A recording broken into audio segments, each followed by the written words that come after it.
পুরস্কার পাওয়া না পাওয়া তো ভিন্ন বিষয়। কিন্তু এই যে জনপ্রিয়তা এবং যেটি বলছিলে ৪০০টি নাটক এবং তার মধ্যে প্রায় ১০৫ থেকে ১০ টি নাটক হচ্ছে গিয়ে ১ কোটির বেশি ভিউ আরকি।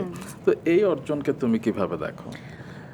এইটা আমি অনেক অন করি আসলেই। মানে আমি আমার ফেসবুকে একটা পেজ আছে, তো ওখানে আমি এটার আবার সুন্দর একটা লিস্ট করে আপলোড দিয়ে রেখেছি। আমার কাছে ভালো লাগে। কিছু জিনিস মনে হয় যে না, এটা সুন্দর করে পিন করে রেখে দেওয়ার মধ্যে একটা অন্যরকম প্রশান্তি কাজ করে।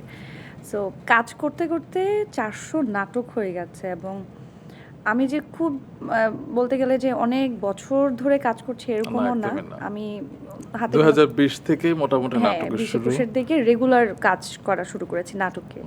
সো খুব বেশি দিনও না। আ এই অল্প সময়ের মধ্যে ৪০০ নাটক এবং ৪০০ র মধ্যে ১০০ নাটকই 10 মিলিয়ন প্লাস করে, এবং অনেক নাটক 20, অনেক 30, 40, ইভেন 50 র ঘরেও টাচ করেছে। আমাদের ভুলো নামায় যে নাটকটি, সেটি বাংলাদেশের টপ 3 নাটক যদি ভিউর দিকে চিন্তা করা হয়, সেখানে অবস্থান করছে। সো যদিও মানে ভাবিনি কখনো যে এত নাটক হয়ে যাবে। যখন গোনা শুরু করলাম যে ১০০, তো প্রশান্তিটা অন্য অন্য জায়গায়, যে না, এত মানুষের জন্যই তো আসলে নাটক করা, কাজ করা। তারা দেখেছে, এটার মধ্যে ভালো লাগাটা আসলে অনেক।